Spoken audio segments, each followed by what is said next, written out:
Gramps is gonna die? This is working out perfectly for me. Now that the old man is at death's door, I have an even better chance of becoming Fairy Tail's new master. This will be the dawn of a new era for... Welcome back to the Fairy Tail series review, where I review each and every arc in its individual video, and specify where these arcs rise, fall, and where they do absolutely perfect. The purpose behind words spoken, and the purpose behind the characters in the arc. Today we're talking about the Battle of Fairy Tail. However, before we get to that point, a little exposition. Fairy Tail has won. They beat the Phantom Lords Guild, and the guild is now being rebuilt, but one man shows himself for the first time before the attack. Loxus Dreyer. Loxus Dreyer's character, as displayed, is done carefully and purposefully throughout this little midway point between the Phantom Lord arc and the Tower of Heaven arc. He's meant to be a character who's hated no matter what. He has an ego, he has power, he has the words, he has a design that shows that he is a punk character. He is meant to be more unwilling, that he's not conforming to the ideals of this world. He is a character who is meant for the audience to hate, and he was created as a villain. But unlike villains before, he will be the character that you hate the most, and eventually love more than most. But on the other side, the Phantom Lords Guild, they were defeated, and one man, apart from Juvia, from that guild, no longer has a home. This is Gajeel, the Iron Dragon Slayer. His story throughout is something I feel was done without a flaw from Mashima. The anime didn't need to do anything to improve on this idea. It is evident that he's disappointed in himself, and a great place to see that is when he gets his fate absolutely ran by Jet and Droy. Two of the three he had crucified on a tree. Jet and Droy confront about being in their guild, and they cannot handle it. Due to that, they attack Gajeel, but something's off. Gajeel is not fighting back whatsoever. Why? He could just hurt them, and they can't do anything about it. Though, one thing is pointed out by Levy. He most likely wants the guild to view him as one of them. And it's actually something I like with villain characters. They get beaten, they see the light, and begin to slowly change over the course of the series. It's actually my favorite type of character arc, due to the character's many flaws. And it's something you can see throughout my channel. I love villains who are complex. I love villains who aren't entirely evil. I love villains who can change, but most importantly, I love characters who can change. Because if we have a character with no flaws, and no other reason for existing, other than just to be strong and take care of something, and essentially be a side character, but in the main cast, there's a reason for the viewer not to watch. That is why Gajeel is done so well here. That's why a lot of people like this character, because he is a character of many flaws. But we'll get to that road when we get there. But one man seems to feel more anger than the two attacking Gajeel. Loxus Dreyer. He beats on Gajeel because he made Fairy Tail look weak. This is a discretion that needed to be made then and there. Why? Because Loxus' character at heart, a man who's confused about what a family actually is. It's this contrast in character that makes the story all the better. Gajeel is looking for a family. Loxus doesn't understand what one is, and it's very much an arc about Loxus. He's been this, to be honest, dick, but as a character, he can definitely work as a villain, depending on what his motives are, which we will get to see very soon. It too is an arc about Gajeel, a character who tortured and beat a family into the ground, and when he was down on his luck, that same family took him in as one of them. He is a character who was humbled and casted into darkness, but now those he has hurt is helping him out. It's a strange contrast in ideals, but it is also an arc about one who knows what a family is, almost to a fault. Natsu Dragneel, a character who believes in family with all of his being. Even in the start, he's a character who is childish, a character who is morally good. He's a character who is what these two need to strive to be, and if they can't, they need to get close. We'll start at the Fantasia Parade. Today in Fairy Tail is a day not like any other. Today is the start of the Fantasia Festival, and how else will we start other than with the very thing Mashima is most known for? Women. Miss Fairy Tail is going down and everyone's having a great time, but right when Lucy hits the stage, a bolt of lightning strikes, turning all of the women to stone. Who else could have done this other than Loxus Dreyer? This was a shocking start to the arc. Having Loxus turn on his allies and family is something none thought would happen, considering what Fairy Tail's purpose is, to give those a family if they have none. So let's begin here, at among the greatest arcs throughout any part of Fairy Tail. This is the Battle of Fairy Tail. Loxus declares a siege of sorts. He holds the lives of the women who were turned to stone over the members, and they must find Loxus and beat him. But even with that on the line, they still have to get around the Rising Tribe, or the Thunder Legion, depending on which iteration you've read or watched. Loxus bodyguards. Meet Bixlow, Evergreen, and Freed. Each one is more powerful than the last. Bixlow has the ability to turn people into puppets if their eyes meet each other, and he has 5 puppets that fly around them. Evergreen can turn people into stone if their eyes meet hers, and Freed, who has posted up these barriers. Barriers all around Magnolia with different rules to each one having 2 rules to pass through. The one around the guild hall keeping those who are over 80 years old and those who are turned to statues inside, which means Makarov is out of the race. However, this means that both Gajeel and Natsu can still compete. Hey, just you wait like that! What the heck? Okay, so Gajeel can move through. I got a score to settle with that guy. Don't worry, I'll handle him. Okay, well. Why ain't that just depressing? Gajeel and Natsu cannot pass through the same barrier. Cannot pass through that same barrier, putting them out of the race. So everyone stays calm and starts to discuss a way to beat Loxus and get out of the situation. Did you believe me? If so, you're stupid, because the members start going out and borderline rioting, even taking each other out, with this very quickly bringing their numbers down to half. That, along with their strongest members in the guild outside of Loxus either being turned to stone or trapped in the guild out for the fight. Loxus has officially all but won. But with the strongest seeming to be on the enemy side, things get desperate. You idiot! We gotta use your fire and my iron to weld her back together! Ursa, no! No! I'm sorry! I'm so sorry!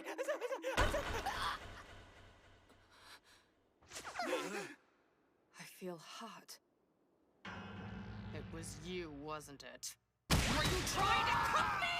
Natsu breaks Urza from her stone prison, which casts off the first matchup for the arc, Urza versus Evergreen. I actually enjoyed this fight, especially with how short it was. It's not a main boss fight, but it's something that was somewhat built up to. It's meant to get us from point A to point B, and is one of the things that are going to get us to point C. I can appreciate the women and the women of Fairy Tail. I get a glimpse of what Mashima's cooking up for the arc, and what it's building up to, especially now, and what this one's building up to, which seems, especially now, godlike. Urza was used to her fullest extent in the last arc, and here I expect no different from the Fairy Queen. Urza slashes through each needle sent her way. She is proving her title for everyone to see. She seems to be not missing or struggling until Evergreen shifts into maximum overdrive. She nearly kills Urza. Or does she?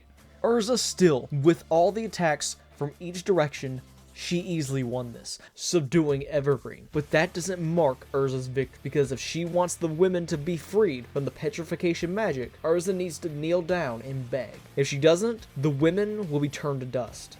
And so, Urza is pissed. There's something I do enjoy about Mashima's art and writing. It's that he knows how to present a character in a certain way. That seems very obvious to some, but let me reassure you, it is crucial to manga and comics as a whole. You need to know how to display fear, how to display anger, how to display calmness, cockiness, and so many things while keeping the characters in these tight positions on the paper, and keep them on model. Because if you cannot do that, quit. Because the art is just as important as the writing, and fortunately, both are on par with each other. But if this art is so good, what about the story? This fight specifically used one thing that was set up in the first chapters of the arc, using the women as leverage that can be used at any time. Personally, I think they could have been used to a better extent than Urza getting an instant win over Evergreen because she's just that powerful. But it's something small, and I don't really have a way I can fix it, so. But another thing is, what is this building towards? What is the fight about? This fight is about a family in ruins over what their fellow members have done. What does Evergreen want?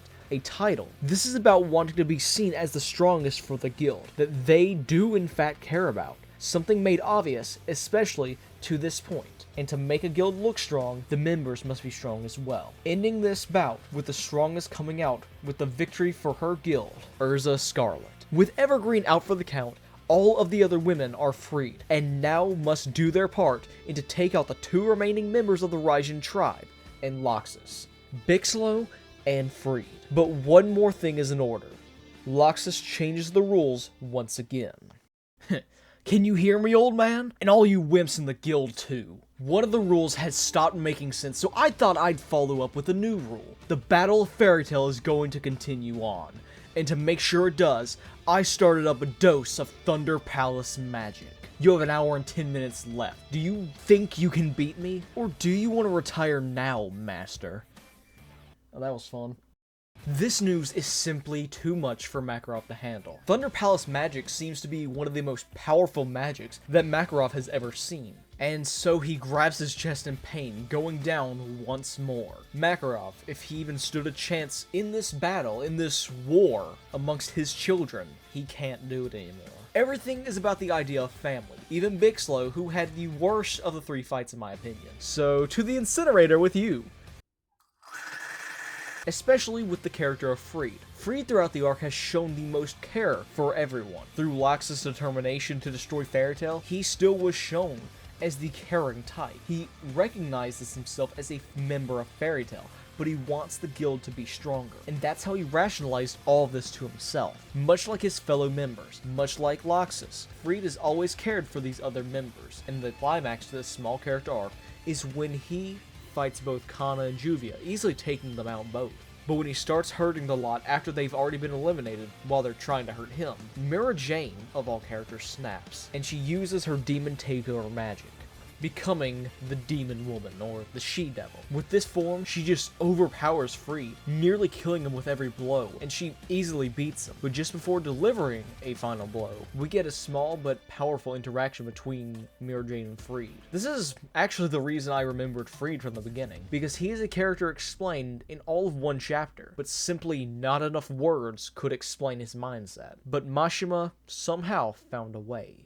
This fight is utterly pointless. We're guildmates. We laugh together, carry on together, and we walk together. I don't need this. My only comrade is Loxus, and him alone. Not him alone, right? You've probably realized long ago. I don't think there's anything evil about depending on only one person, but there are all sorts of people around you. There are bonds between people that are never broken. See? Just reach out your hand. When people realize that being alone is lonely, they become much kinder people. I think you're realizing that yourself. A small detail that had caught my eye is when Mira Jane was running the ones with Freed. Right before she delivered the final blow, she caught a glimpse of her sister in Freed. For those of you who don't remember Mira's sister, here's a reminder. The reason I like this little detail is because it shows the correlation between the members in the guild and what they all stand for. They're all a family. Sure, this family is actively trying to kill each other, but they're a family nonetheless. It's possible that Mira viewed herself as the same type of beast that took over Elfman and killed her sister. She let that same mindset come in and nearly took the life of someone in her family as well. It's details like that that really makes me enjoy the very, very small moments in Fairy Tail. And with that, the winner of this bout is Mira Jane. With all this, Freed is beaten, but unbeknownst to Freed or even Loxus, Levi has already broken down the barrier around the guild hall, freeing the 2 dragons that were locked in a cage. Now, Loxus will meet his match very, very soon.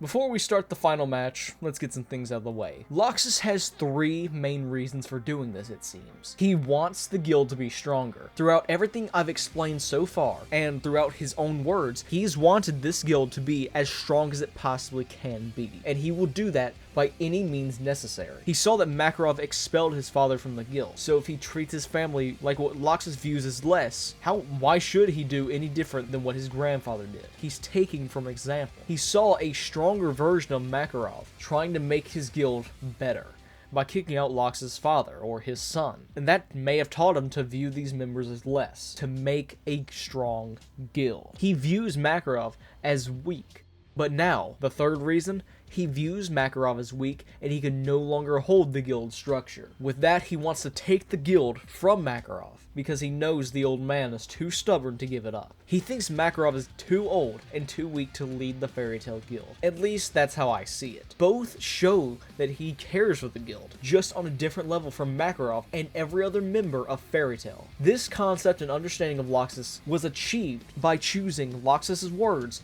very carefully and brought together by humanizing him. Whether he wants to admit it, or whether he wants to keep it personal, or even if he doesn't know it, he does care for this guild. He loves Fairy Tail, and he wants the guild to be at its strongest. This turns him from being a villain to being more of an antagonist type. He isn't evil. He doesn't have a flawed morality. He is a character with a flawed ideology, taking out his guild to make it stronger when what he needs to make a strong guild is to have these same people around him. Once again, it is a story about family, one who doesn't know how to care, one that wants to learn, and one who understands it to a flaw. Loxus, Gajeel, and Natsu. Loxus wants a powerful family. Gajeel is looking for one and trying to make amends for what he's done. And Natsu? Well, he's just along for the ride. Speaking of which, Loxus is confronted by Jalal, and eventually Urza. While neither is important, for this arc at least, I'll explain everything in a later video as to why this terrorist is around. However, with Thunder Palace up and Natsu arriving, it is decided that these two must decide who's going to stay and fight Loxus, and who's going to take out the Thunder Palace. And Natsu is not going to let Loxus get away. So Urza goes out and tries to stop the Thunder Palace herself. On the inside of the cathedral, Natsu fights Loxus in a literal one-sided war. Loxus dominates Natsu with punches and strikes, each one showing what kind of level Loxus is on from everyone else. He is the grandson of Makarov after all, who now has went from being sick to being on his deathbed. In the manga and the anime, the strikes are delivered much differently. As you might notice, while in the manga things are very well, at least to a point where I didn't think Mashimo was holding back. But what I will say is the anime had a much more explosive showing of events. It really shows that these two are basically not human, that these two have almost godlike power, that these two have power that almost rivals a dragon, that these two might simply not even be human, but rather that they are dragons themselves. And it gets even better. That's no way to treat one of your comrades. When Gajeel joins in and helps Natsu, getting over that rivalry to beat Loxus and save the family he has just gained. It shows that he is a character that has in fact grown from what he was at the beginning of the arc and as what he was 2 arcs ago. And it's something I can definitely get behind. And on the outside, Urza tries to take out Thunder Palace herself, and Gray speaks to the people. But just like me, no one wants to hear him out, so go back, you got beaten by Big Slow, sit this one out, little bro, they don't know you. However, Lucy helps and succeeds and is able to convince the guild that they finally need to work together. If they want a chance to defeat Loxus, if they want to prove that their bonds of family are stronger than whatever is inside of Loxus's twisted mind, this is their final chance to help out. Loxus has lost his final line of defense before he loses his mind. That revenge for his guild and the anger he felt has bubbled to the surface. He looks upon all of Fairy Tail, and especially those in front of him, as ants, and so he brings it out. Fairy Law. Fairy Law is the technique that beat Jose in one blow, but it is now being used to hurt those it was meant to protect. No way. Please, Loxus!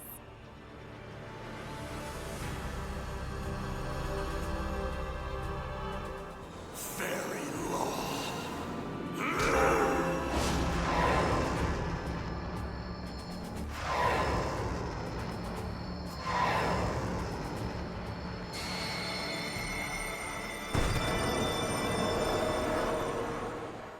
But it doesn't hurt a single soul. Not Natsu, not Gajeel, not a single person in Fairy Tail. Not any of Loxus's targets. Because Loxus, at the end of the day, never hated this guild. because this magic is only proven effective if used against someone the user views as an enemy. Loxus just wanted his guild to be stronger. He just wanted to help his family in the only way he can. He just wanted a strong family who could protect themselves, who could show to the world that they are powerful. Freed comes in and essentially tells him all of this, that he cares for everyone in the guild, that he is Makarov's grandson. But Loxus snaps back, proclaiming that he is Loxus, not the old man's grandson, he is Loxus. What this means goes back to what I was saying earlier. While he wants to be seen as his own man, he also doesn't want to be weak like Makarov. So he's not Makarov's grandson, but he is Loxus. And he will make the Fairy Tail Guild stronger.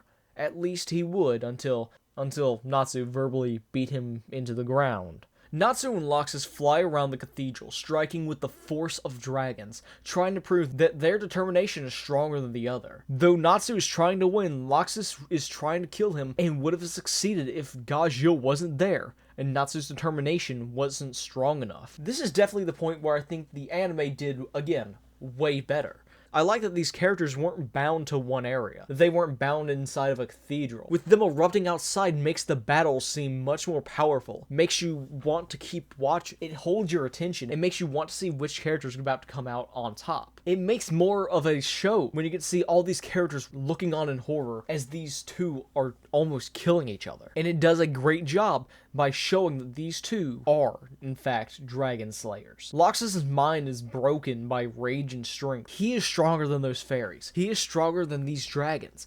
He is stronger than Makarov. But Loxus has now officially lost.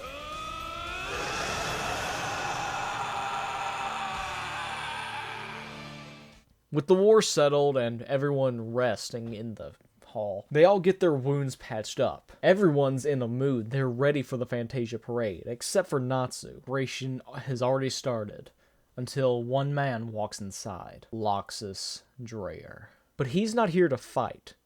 He's just here to talk to his grandfather, Makarov. A small moment here that I think everyone needs to see is that Natsu wants his rematch. Natsu still views him as a member of the Fairy Tail Guild, even though he knows Loxus went way too far with this battle. And Loxus just waves him off. That right there is more acknowledgement that Loxus has ever given to any other character, even to Natsu in the past. Much like Gajil 2 arcs ago. Much like Gajil, Loxus was humbled, and so now he goes on his journey. But Makarov isn't going to let him get away, just because he's his grandson. At least, not anymore. They sure are noisy. Do you have any idea what you did? Look me in the eye. A guild is a place where you can gather with your mates, and a place where you can get jobs, and it's a family for those who don't have any. It doesn't belong to you. A guild is made up of the trust and integrity of each individual, and more than anything else, it's the strong and solid bonds between them all. You broke with that integrity and threatened the lives of your guildmates. That isn't something that can be overlooked. I know that. I just wanted to make a stronger guild. It's amazing how clumsy you are dealing with people. Can't you lighten up even a little? If you could, you would see things that you can't see now. Hear words that you're deaf to now. Life's more fun than the way you're living it. You know, I lived to watch the way you grew up. You didn't need strength. Be stupid for all I care. But as long as you were full of energy, that was all I was hoping for. Loxus, you are expelled. At the end of the day, Loxus never hated the Fairy Tail Guild. In this arc, however, he was made clear to want the guild to be at its strongest. It's clear that Loxus doesn't understand what a family is. All it needs to be made clear is that you need a family to make you stronger. Hey, you're the star. If you say so. Oh, I know! In the middle of the parade, I'll do this! You can see that, right? It means even if I can't see you, even if you have gone far, far away, I will always be looking out for you. Now and forever, I will be looking out for you. My name is Talon Talks. Thank you for watching, and have a great day.